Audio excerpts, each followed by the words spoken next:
Spatchcock Funk is in the house. Our house, and your house too. You know where the party's at? Wherever you're at. We're gonna teach you how to throw the best parties, the best dinners, the best get-togethers. All you need is the people you love, and we'll take care of the rest. Spatchcock Funk. Dope food, strong drinks, great stories.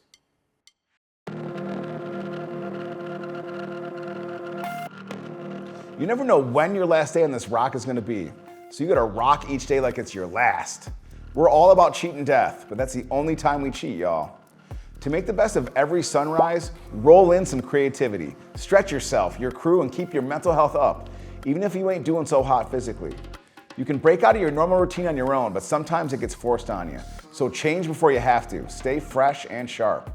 That holds true for fighting off the undead or rolling with a real-life trauma. Be flexible. Stretching your creativity will help you be ready for anything. So when are you gonna start the makeup? We want y'all to shake things up. Do something different. Keep yourself and your crew on their toes.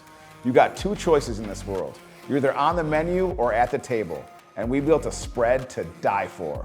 So break the norm and get creative as we get partying during a zombie outbreak.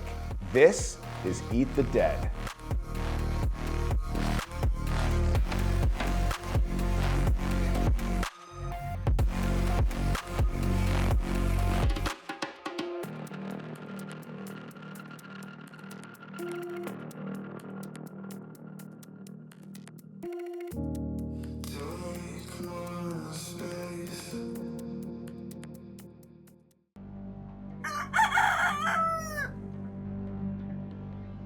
Time to get spooky, y'all. We got a killer cocktail for some killers in a killer horde.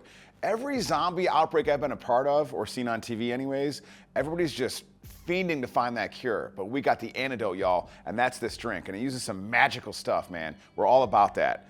The key to it, though, to any cocktail, really, if you want to do it right, is the right glass. And we procured, AKA borrowed, AKA stole, AKA whatever, some actual beakers, I think this is a beaker, from a laboratory. So that looks very cool. People like to have something cool in their hand, and I can't blame them. That is the big part of this drink. The other big part of it, though, is actually the active ingredient. So we are using absinthe. This is real absinthe, meaning it's made with wormwood. And wormwood, a lot of people think absinthe is hallucinogenic. It's not. I mean, it can be if you drink a ton of it, and I've drank a ton of it. One of my buddies, Jimmy, and I were once partying one night. We split a bottle of absinthe, and maybe we were catching trails, but in reality, it's not gonna happen. Wormwood has thujone in it, and thujone is a psychoactive ingredient, but the dosage is super duper low, so it would take a lot of it to actually get you to trip. That being said, it's been banned in a lot of states and countries, so it's a pretty cool thing just to have. So we got a shaker full of ice. In the shaker, we're gonna put a healthy dose of absinthe, because absinthe is awesome. On top of that, because we're gonna be partying, and when you're dying and you're a zombie, you tend to dry out, your skin gets a little flaky and stuff like that. So we've got some energy drink, right? Like your refreshing electrolyte drink you drink after working out. So this will help you stay hydrated. A good splash of that. We want the green color in here too. We've also got some limeade for some sweetness and tartness. And finally, we've got a little bit of just cold pressed juice. We've got lime, cucumber, a bunch of stuff in there. So this drink is pretending to be healthy. And I like that. I like when things pretend to be healthy, like I pretend to be healthy. I work out a lot, but I eat and drink my face off, but I still pretend. For this drink, we're gonna use a funnel, which can be used for all sorts of stuff, but in this case, for preventing a mess, which I'm pretty great at making.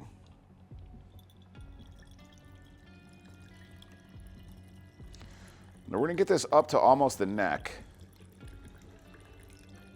Now remember, this cocktail, like our fearless host, is pretty strong, so be careful when you're working with it. Now, to make this thing really work, there's a couple other things we like. We've got some dry ice, which is super dope. We're gonna drop that in there, and now we get that cool effect. Now, dry ice is awesome to work with because it looks cool, but be careful because it can burn your lips. So if you're gonna use it, make sure people know that they've gotta be careful with it. After you've had 2 or 3 of these, no more dry ice. But to really sell the effect, we also threw on a coaster that lights up. That will probably give me a seizure, so not that one right there. That's the antidote to all your problems, y'all. Get this drink. Now, I mentioned the danger in this because we love things dangerous, but we gotta take care of our peeps. So at the party, we're gonna serve them with straws. But let's just make sure we're looking good here. Yeah. I'm ready to party with the dead.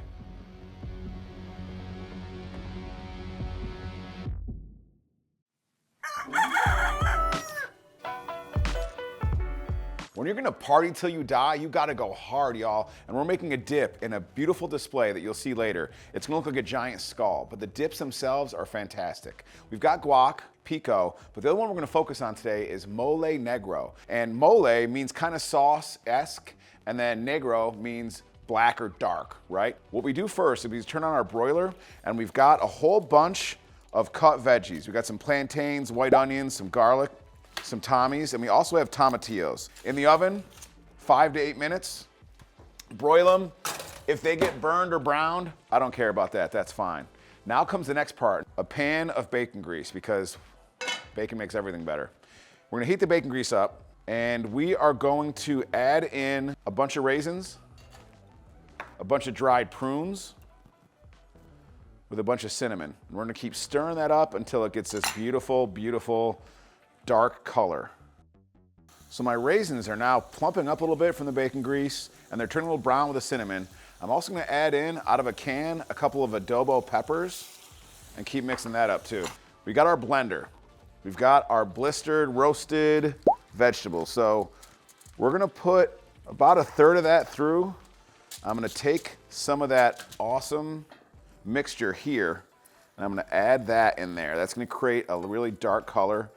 I'm gonna put in half a can. We've got some Caribbean spiced black beans. Also gonna add in some chicken stock.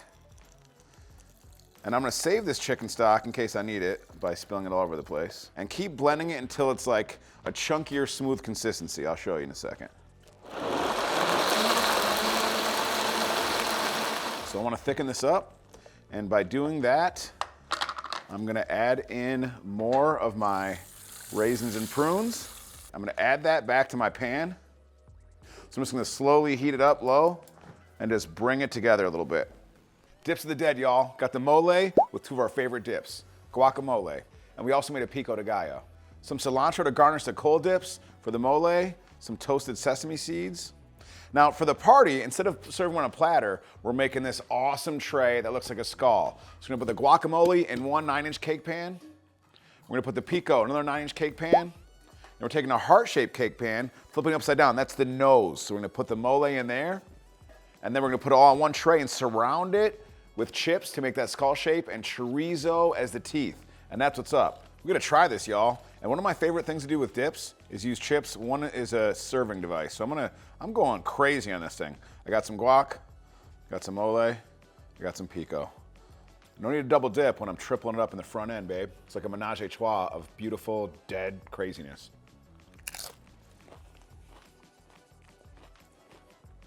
Dead.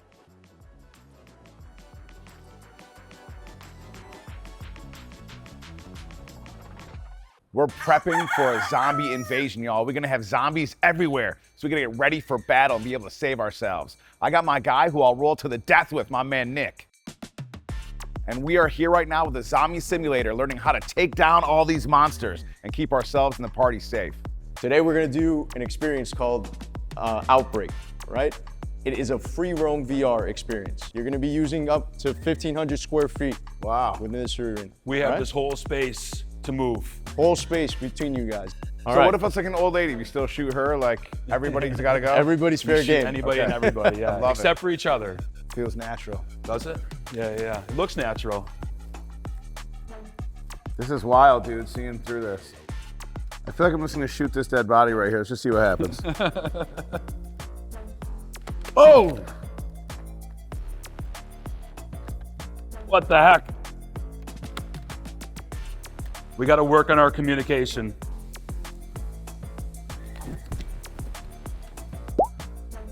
I'm just chewing up zombies. Oh, I just got a crawler all over me, dude. A crawler? I don't even see the Yeah, crawlers. these ones on the ground. Okay. Watch out, there might be some in the water. I feel it.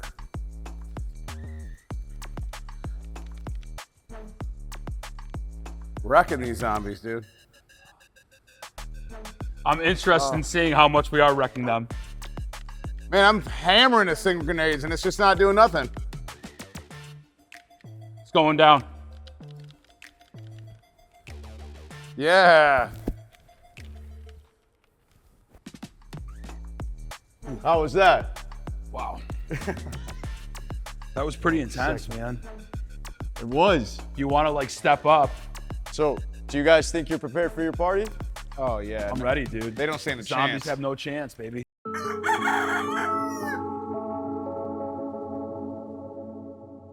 Now, for any zombie party, you need a killer protein, y'all, and that's what we got here, baby. This we call the Deadman's Femur. It's also known as the Thor's hammer, but it's basically a beef shank cut to look like, well, this, right? Like Thor's hammer. We like it because it looks like, you know, a human leg, and that's pretty dope. The trouble with cooking big cuts of meat like this, like powerful cuts of meat, is getting it to cook evenly. But we've got a trick for you, and that's using the sous vide device. You've got a sous vide stick right here. This is a French technique. What you're doing is we're gonna create a water bath that creates one temperature that stays the entire temperature for a long duration of time, allowing it to cook perfectly across the board. I've got a blend that our boy Steven just mixed up. This is room softened, room temperature butter mixed with garlic. I'm gonna take it with my bare hands and I'm gonna work this in to the entire thing. I'm gonna just like shellac it on there. Rub it in, don't miss a part. So this looks like a human quad. I mean, it's not as big as my quads, but it's pretty good size. And you wanna decorate a quad nice. Tattoos, maybe a short skirt, maybe some dope jeans, whatever. We're gonna decorate this thing up with some really fresh flavors. Flesh too though. I'm gonna lean a bunch of fresh rosemary twigs right up against it. I've got a whole mess of thyme because we're gonna have the time of our lives. And if we're gonna die from a zombie bite, have a good time in the process. I've got some butcher twine. Butcher twine is an essential in any kitchen. So I'm gonna tie it kind of tightly with a square knot. Now to bag your meat up, and you should always bag your meat up. We want people to be safe at all times. I've got a 2-gallon sealable bag. I'm gonna take this bad piece of meat. We want to try to remove as much air as possible out of there. So first we're gonna squeeze out as much as we can like that. Then we're gonna put it into the water.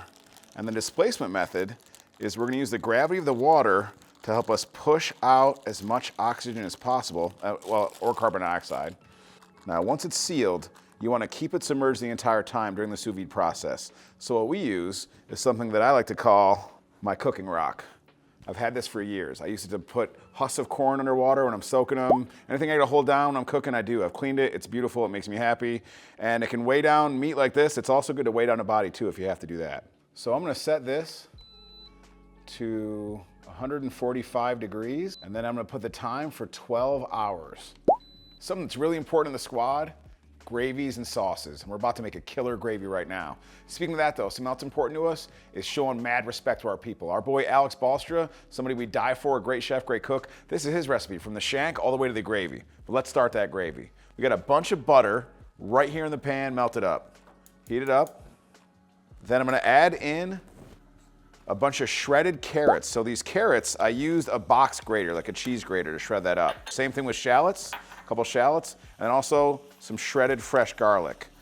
Now I'm gonna cook this stuff until it gets fragrant. We got these brown bits in here looking good, which is awesome. And it's starting to smell aromatic, y'all. That means you are going in the right direction. You're getting the flavor to come out of that. To be in the right place next, we're gonna put in a nice healthy amount of tomato paste. And we're gonna stir that up and break it up quite a bit. And I'm gonna let it go a little bit so it starts to actually like kind of leave some brown, burned, stuck parts at the bottom of the pan. We want that. This is called fond. And we're gonna deglaze it in a second. To deglaze, our boy Jimmy Shug gave us this. It's a California Pinot Noir.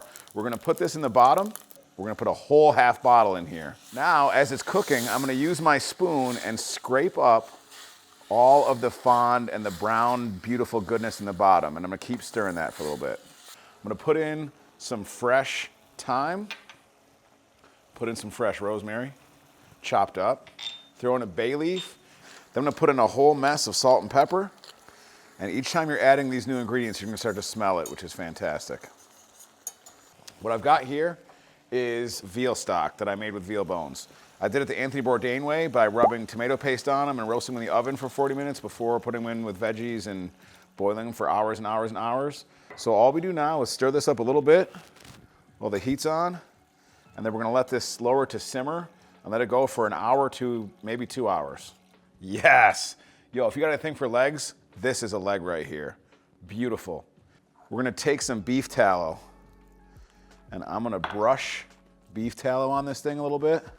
Now for me, the best way to sear anything, the way how we do it at Spatchcock Funk, is with blow torches, y'all. Like our girl Julia Child said, everybody should have one. So I'm gonna pick it up.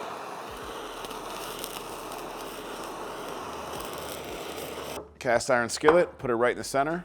We shredded a bunch of yellow carrots, orange carrots, purple carrots, and some green onions. And we're gonna take it and dress around the sides. Now that gravy we made, it's thickened up after a couple hours. So I'm gonna be generous and just pour this over this beautiful cut of meat. Yeah, we looking right and tight. Let's see how we did here on the cut. A little gravy. Willing to die for this meat right here. And this cow gave his life for this party, y'all. Let's go get loose.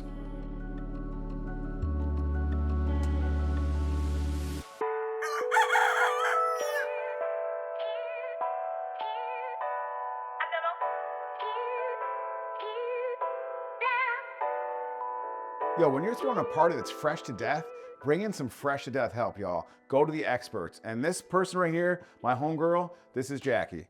Jackie is a professional baker, right? She started this business, man, when she was near death's door and rose from the dead to make this awesome business, makes great cakes, great cookies. We use it all the time. But dude, I can't wait to do some baking with you, man. I am wicked excited to be here right now, and I'm super excited to show you how easy it is to make a creative theme-inspired dessert to go along with whatever party you're throwing. Yeah, and we've partied together a lot before, and you know how it goes down. I sure do. So the zombie finger idea is we want to basically have, you know, something that looks like a finger on a plate, but you came up with a cool idea for us to make some magic happen. Yeah, let's do it. Okay, how do we get started? Well, we're gonna be making these sweet finger cookies, and so I'm gonna start with the wet ingredients, and I would love for you to help me out with the dry ingredients. Got you. So you're gonna be mixing together flour, Yep. You're gonna grab some cinnamon, Yep. We have some baking powder Yep. and some salt. Over here, I'm gonna be mixing together my sugar, I'm gonna put in some butter here. We're gonna mix these together to make our cookies nice and light and airy. Now, is that why is the sugar in the wet side versus the dry side? I like to mix it in with the butter because I do think it makes a difference in the consistency of my Okay. cookies in Yeah. the end. So vanilla, would you like to do one? Let's do it. All right, let's do this. Oh, All right. all right, so here we go. I'm Okay. going to go ahead and just kind of mix these together. All right. Give our butter softened a little bit. All right, I'm gonna hand that over here. If you want to Okay. just do a couple little squirts in here, whatever you're thinking, that's great. More? Nope. All right, this is probably good, honestly. Okay. And we can start to pour in the dry ingredients. I'll Okay. put this on slow. We might make a little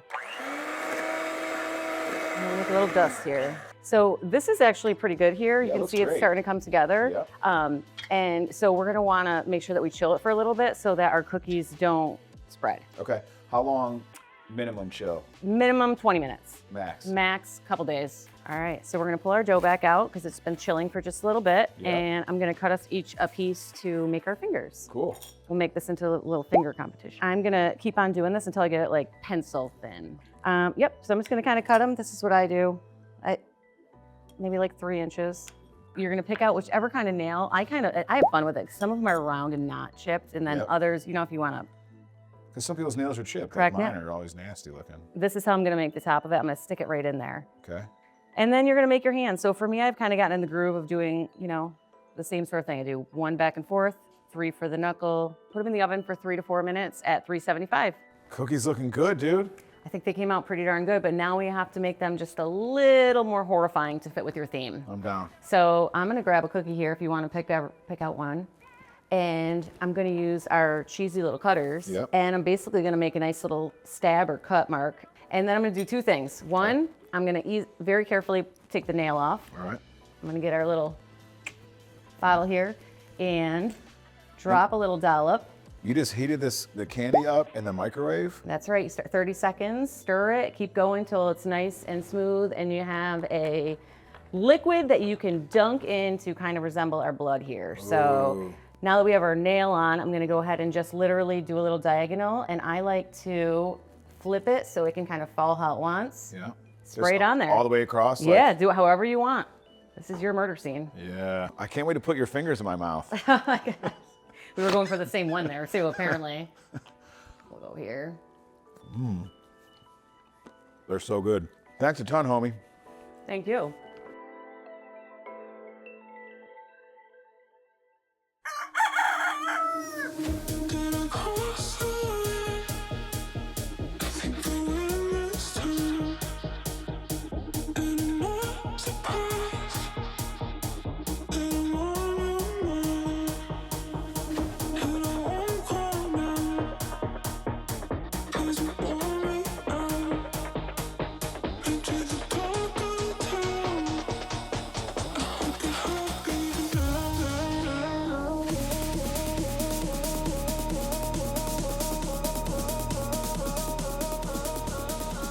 Is there something on my face? A little bit. You guys look great, though. Oh, I've looked better. I feel like I've never looked better. I was going to say, it's the best I've ever seen you before, you know? Man, I hope I look this good at my funeral. Amen. You'll Yeah. both be there, so it is what it is. Probably true. I gotta say, like, if I was a gravedigger and not a really good one, I might look at y'all and be like, all right. Matt, so is this weird. your first zombie party? You know, ironically enough, it is not. I've been to 2, but they weren't like this. They weren't planned zombie parties. So the first one, I had been, you know, rolling with my crew in a club all night, dance club, a little like, you know, shake it a little bit like this and that. And all of a sudden, I'm walking on this club. It's 8:30 in the A, and the sun is up. People are on their way to work, and we're staggering out of this. Man, it was like it was morning of the living dead. Well, every party's a zombie party if you just try Yeah. hard enough. Yeah. Amen. Well said. Yeah. Well said. Everything is a zombie party if you try you try hard hard. enough. Well, we're gonna try hard tonight. But the other time was I was walking home from a bar. I was engaged in some revelry, you know, some merriment. Of course. Yeah. Really to celebrate just life in general, because it's better than the alternative. Right. True. So we're hanging out, and all of a sudden I have to bid farewell to my friends and allies, and I start rolling home. And there's a cut to my apartment through this cemetery. So I'm walking through, you know, and kind of shuffling my feet, and lo and behold, I walk through this row, and there's like 7 or 8 people there partying. They've got an old school boombox. Like at one point, like I literally remember flipping the tape out and putting the cassette back in, you know, with a forward rewind thing. They let you do that? Yeah, I mean, like I walk by and I'm like, oh my God, am I about to be murdered and am I gonna die in this graveyard? Right. And this guy's like, cerveza? And I'm like, si, senor. And they had chips and guac and they had some really cool costumes on. So I sat there on the tombstone very respectfully, you know, poured some out for the peeps and had a few drinks and laughed and talked. And I was like, all right, y'all, it's time to call it an evening, or at that point, an early morning. Right. And I roll back to my apartment, you know, the next day, tell my roommates and my home peeps, like, yo, this party was sick. I rolled up on it. And they're like, who were they? I'm like, I don't know. And to this day, I never saw those cats again. Maybe they weren't there. Yeah. Or, Right? Like yeah, it was real zombies. Real zombies. Well, I'm hoping they weren't real zombies because I would have been infected probably by it. Or fair. like this guy's, actually, I'm so tasty. They would definitely take a bite. Well, you know what? I'm glad I take a sure. bite with y'all because y'all are awesome. So I'm glad we partied alive, and let's Happy party zombie when we're party. dead too. All right. Something that brings us back from the dead, seeing our people be happy, having fun, and being creative. You don't know what you're capable of unless you just plain try. That's not how this party got dreamt up, but this whole dang show too. Change things up, take a picture, memorialize that life. We don't know how long we're gonna be here, so be with your people, be creative. Live your life with the people you love every single day. We about to party till we die. See you in the afterlife.